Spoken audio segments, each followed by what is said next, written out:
Good morning, this is Gracie Opulenza and I'm all about eccentric and opulent lifestyle.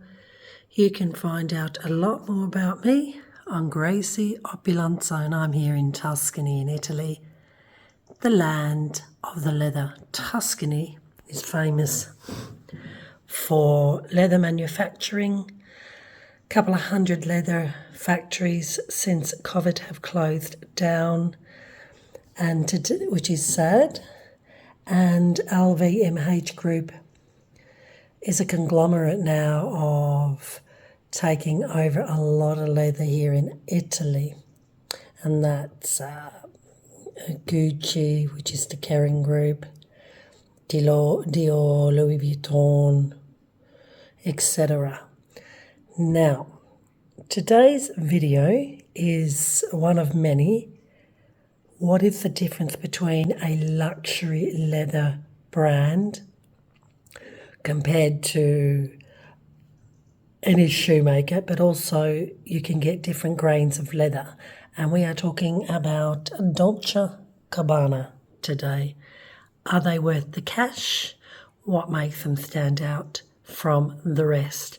Are you just paying for the label? Of course you're just paying for the label. And I know that for a fact with Dolce Gabbana because I've got a ring that was made by a former Dolce Gabbana artisan, and I paid a fraction of the price that you would in Dolce Gabbana. But with these luxury brands, you're paying for the shop, the buying experience, the service, the feng shui. And if you're in Venice, for me, it's one of the most stunning shops in the world. Right, what makes a luxury brand a luxury brand? For me, when it comes to shoes, it's the hardware, the box that it's presented in, and the quality of leather and how it's assembled. Now, I've actually been to the factory where they make Dolce Gabbana shoes. Yes, and it's fantastic. Look at these, aren't they gorgeous? Dolce Gabbana is from Sicilia. We've got Etna, which is famous for its volcano, which is exploding again today. So their inspiration of prints always comes from Sicilia. So what I love about this is the box, and I've got a matching silk cloth bag, which I use for other things, so I love that. These are super comfortable because of the platforms. Now the fabric, I would say these I would highly recommend to wear with socks, and I've worn them only once at an Aldi polo event. Prince Harry and Prince William were there, and yeah, they weren't comfortable because of this. I would have put just like a tan leather, but look at the lemon. This year it's all about lemon seasons. Make sure you like and subscribe because I'm doing a lot of shoe brand reviews that I personally have bought and worn. So with these, they look gorgeous with different types of socks. Now, scuffing the sole of the leather is highly recommended before you wear them. Otherwise, you can slip over, which I did in a public spectacle at London Collection Men. So scuff these before you wear them to give them some grip. Now with something like this, I wore them at the polo event, but I'd keep these as an indoor shoe, to be quite honest. Wedding, baptismal, anniversary, super yacht, a yacht, just to preserve them because they're so beautiful, aren't they? And lemons, which is very much the season print. Hardware, good. Here's stitching. As I said, I have been to the shop, to the factory where they make them, and I know how these have been put together. And you can see all in the stitching. This is what makes a very good shoe brand. Now, something like this anyone could replicate. So if you really liked it, you wouldn't have to necessarily go to Dolce Gabbana because you know, it's a fabric print. But I love it, I love it, I love it, and I love the box. Okay, now let's go for these whoppers. A Dolce Gabbana shoe, I think now will set you back about €1,500. The brogue, very, very masculine. So see this, if I wear this, I know. Do you know how many years I've had these and never worn them? That's going to change this year. So you just scuff them on. You could use sandpaper or just use your tiles. Look at this. What makes a good shoe brand? In a brogue, I'd always recommend going up a size. Love the detail. It's all in the detail. I mean, these will probably fall off eventually. But again, I wouldn't be walking too much in these. They're beautiful shoe because of the leather. Well, this isn't. Actually, that's not leather. That is a, yeah. Oh, beg your pardon, it is leather. And I'll tell you how you can find out that it's leather. You see that symbol there? 3. That all means it's all leather. Leather upper and leather sole. That's how you can identify it. If the bottom isn't a leather sole, then it's a different image, different pattern. So they're all leather, so make sure you scuff them or you'll slip over. Beautiful detail. I find the Dolce Gabbana shoe is for a narrow foot. I had a beautiful pair of suede boots. I couldn't walk in them. I sold them in the lockdown. They were just nasty. So they're narrow.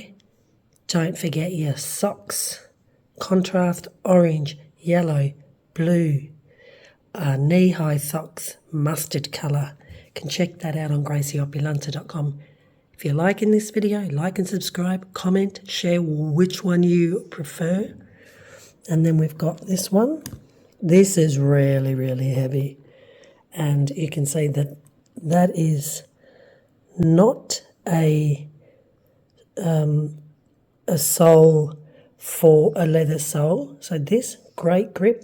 I would wear this outside, which I will this year. I promise you I will start wearing them. Really heavy brogue. I'm always all for the studs. Very masculine. So I've got a Prada dress that would work really well with here. But you could just wear everything very feminine. You could wear a nice tweed suit. You could wear a skirt. You know, black is very, very versatile. So definitely invest in a pair of black brogues. Dolce Gabbana, what makes this brand special? Leather. No,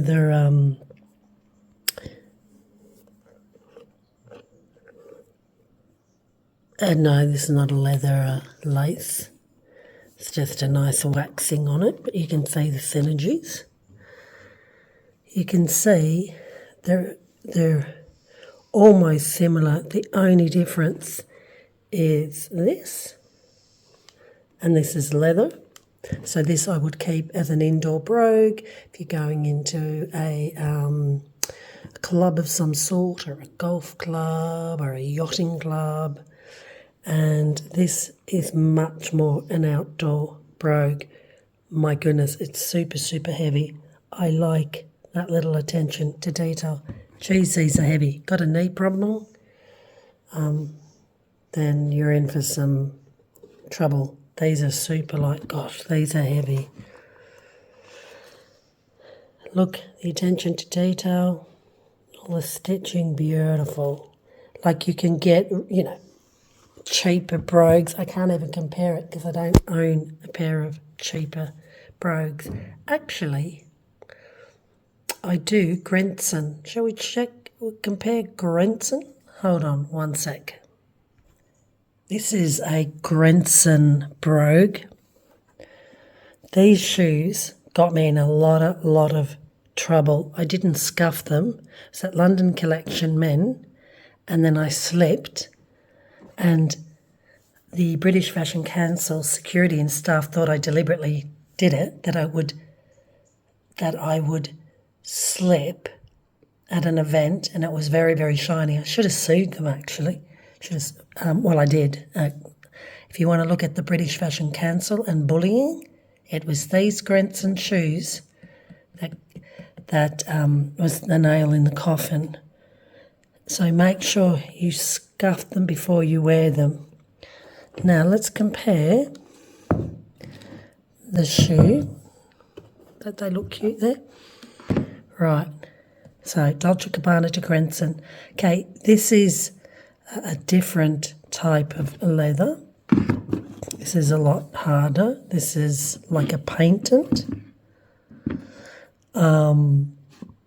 Let's just look at the craftsmanship.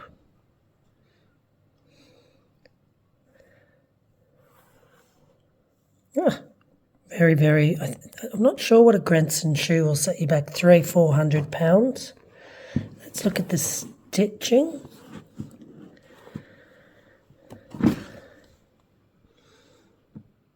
Very, very similar. I would find this is a better quality leather sole for sure. And the reason you can tell I've worn these to death, don't get me wrong, but it's just, you can see. I like this little touch. But as in regards to the top of the shoe, and these I've worn sockless. Okay, I haven't worn these, so I can't tell if this is going to happen. But yeah, the sole is different for sure. And, don't be fooled, you are paying for the brand. The leather, it's a completely different leather, so I would assume that this is a lower grain leather. Let's have a look at the one here. But you can see the stitching is the same. Need to wax these. Make sure you wax your leather. So you can see the difference of quality basically in the leather. And we've got these nailed here. Let's have a look in this one. Oh, well, Dolce Gabbana's on that occasion has gone like a rubber. Interesting. Leather here, rubber there. These are heavier than these ones. And let's have a look. Nicely done here for the Grenson. And hard to tell with the black, but the same. And in here, see, they put the cloth of the Dolce Gabbana here, and that is unpleasant. That I wouldn't recommend to do, where here you've got a nice leather insole complete. Here, you just wear them with socks. You couldn't wear these sockless. So, I'm going to put these down there. Put them back, put them back. I'm loving. So, like and subscribe. The packaging, always with Dolce Gabbana, you'll get a sachet. Put your shoes in that to keep them from fading. And then they've just got the standard box. And then, of course, so the articles created carefully selected materials, possible irregularities. But the irregularities is what is the charm of the shoe. So make sure, says me, that I never had the shoe in in the cloth bag. Put it to avoid stains. And then you've got all the detail here. Nero black. Like and subscribe. So this is Dolce Gabbana. To be honest, I need to wear them to give you feedback on how they feel. But these will take a while because they're a really tough leather to wear in. So I'll wear with socks and I'll wear them around the house. Which one do you like? What's your favourite? And how would you team it together? So what makes a great luxury shoe is the hardware, the lace, the attention to detail, how the sole's assembled. This is a leather sole. This is much, much heavier. But again, that's a nice design. Little, you can see the wood in between, studs, and the quality of the leather. But 9 times out of 10, you're paying just for the buying experience and the shops and the stores and the boutique. If you're in Venice, going to the Dolce Gabbana Venice, it is to die for.